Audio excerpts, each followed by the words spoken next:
اس لیے میرے بھائی عید الاضحیٰ کا موقع ہے، عید الاضحیٰ کے موقع پر ہمیں ہر چیز اللہ کی رضا کے لیے کرنے کی کوشش کرنی چاہیے۔ یہ نہ ہو کہ اللہ کی رضا سے ہٹ کر ہو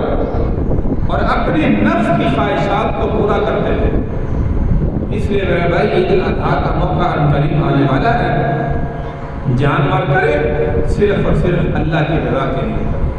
ایسا جانور لیں جو اپنی نظر کو اچھا لگتا ہو،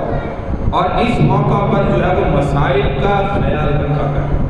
مثال کے طور پر جو ہے وہ گوشت کی تقسیم کا مسئلہ ہے، تو اس میں جو غرباء کا حق ہے غرباء کو پہنچائے،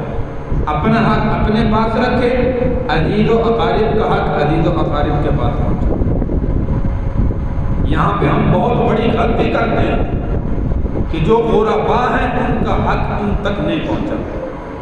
صرف عزیز و اقارب میں ان کو تقسیم کیا جاتا ہے جہاں سے ہمیں واپس آنے کی امید ہے،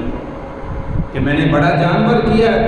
فلاں میرے رشتہ دار نے بکرا کیا ہے، بکرا عمدہ جانور ہے، گوشت بھی بڑا لذیذ ہے، بڑا اچھا ہے، لہذا وہاں سے آنے کی ہمیں امید ہے، اور وہاں سے آنے کی امید ہے تو اس کی طرف جو ہے وہ ہم گوشت کی پلیٹ جو ہے وہ بھیجیں گے، چونکہ وہاں سے ہمیں جو ہے وہ واپس آنے کی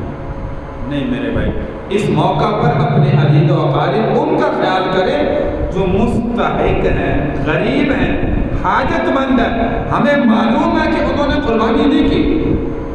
اور وہ صاحب نصاب نہیں تھے، ان کے گھر میں اپنے جو ہے وہ عزیز و اقارب کے گھر میں گوشت پہنچانے کا عزم اور ارادہ کریں، کیونکہ اللہ کی رضا کے لیے کیا ہے۔ ہم خود اعتراف کر رہے ہیں ان صلاتی و نسکی و محیای و مماتی للہ رب العالمین، اور پھر اپنے لالچ کے اندر گوشت ان کے گھروں میں پہنچائیں کہ وہاں سے بھی ہمیں واپس آئے گا،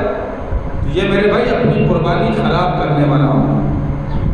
اللہ کی رضا کے لیے کر رہے ہیں تو یہ عمل کریں جو اللہ کو پسند ہے، وہ عمل نہ کریں جو ہمارے نفس کو پسند ہے، جو ہماری عقل کو پسند ہے۔ اس لیے غرباء کا خیال رکھیں، حاجت مندوں کا اس موقع پر خیال رکھیں۔